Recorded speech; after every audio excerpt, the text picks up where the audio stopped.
1620년 영국의 청교도인 35명은 메이플라워 호를 타고 북아메리카 대륙으로 떠났습니다. 종교적 박해를 피해서 종교의 자유를 찾아 이주한 것입니다. 종교를 가진 신앙인들에게 있어 종교의 자유는 그 무엇과도 바꿀 수 없을 정도로 소중한 것입니다. 우리나라 헌법은 제20조 제1항에서 모든 국민은 종교의 자유를 가진다고 규정하고 있습니다. 그동안 대한민국에서 자유롭게 예배드리고 복음을 전할 수 있었던 것은 바로 헌법이 종교의 자유를 보장해주고 있었기 때문입니다. 한편 자유와 평등은 모두 자유민주주의의 핵심 가치이지만 양자는 서로 대립 관계에 있기 때문에 자유와 평등의 균형이 필요합니다. 평등이 커지면 자유는 줄어들게 되고 반대로 자유가 커지면 평등은 줄어들 수밖에 없습니다. 그래서 자유와 평등은 적절한 균형과 조화가 필요합니다.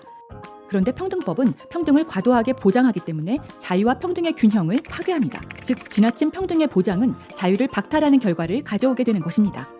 특히 평등법은 현재 우리가 누리고 있는 신앙의 자유를 제한, 축소, 박탈합니다. 헌법이 신앙의 자유를 보장해주고는 있지만 새로운 법률을 만들어서 자유를 제한하는 것이 가능합니다. 그래서 평등법이 만들어지면 신앙의 자유가 줄어들거나 거의 없어져 버리게 될 수가 있는 것입니다. 지난 2021년 6월 16일 더불어민주당 이상민 의원이 우리가 누려왔던 종교의 자유를 억압, 제한, 박탈하는 평등법안을 발의하였습니다. 평등법은 종교 영역에도 직접 적용이 됩니다. 따라서 예배, 성경공부, 수련회, 종교 집회 등에서의 설교와 발언이 차별이 될 수 있습니다. 온라인 선교를 한 경우에는 위자료 청구 집단 소송을 당할 수 있고 천문학적인 금액의 손해배상 책임을 지게 될 수도 있습니다. 또한 타종교인, 무신론자 등에게 전도를 할 경우에 종교적 차별이 될 수도 있습니다.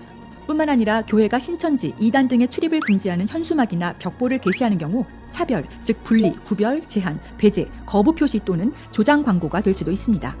만약 성당, 사찰, 교회가 종교 교리상의 이유로 동성애자나 트랜스젠더를 채용하지 않는다면 평등법 위반으로 인한 법적 제재를 당하게 됩니다. 동성 결혼식을 위한 교회 시설 사용이나 주례를 거부한 경우에는 시설 사용 등 차별이 될 수 있고 평등법 위반으로 인한 법적 책임을 지게 됩니다. 신학교의 경우에는 동성애자나 트랜스젠더의 입학 또는 목사 자격 취득을 허용하지 않으면 교육기회 등 차별로 인한 법적 책임을 지게 됩니다. 차별 행위를 반복한 경우에는 3배에서 5배의 징벌적 손해배상이 부과될 수 있습니다. 평등법은 일제시대 신사참배 강요와도 같습니다. 동성애 성전환 사상이라는 우상에게 절하지 않는 신앙인들은 무자비한 종교 탄압을 당하게 됩니다. 그러나 하나님께서는 이 시대의 한국 교회가 바알에게 무릎 꿇지 아니하고 바알에게 입맞추지 아니한 7,000명과 같이 되기를 원하십니다. 이제 한국 교회는 종교의 자유를 지켜내기 위해서 믿음 위에 굳게 서야 합니다. 그리고 일치 단결하여 한 목소리로 평등법을 반대하여야 합니다. 종교를 탄압하는 평등법에 대항하여 믿음의 선한 싸움을 싸우는 거룩한 군사가 되어 주십시오.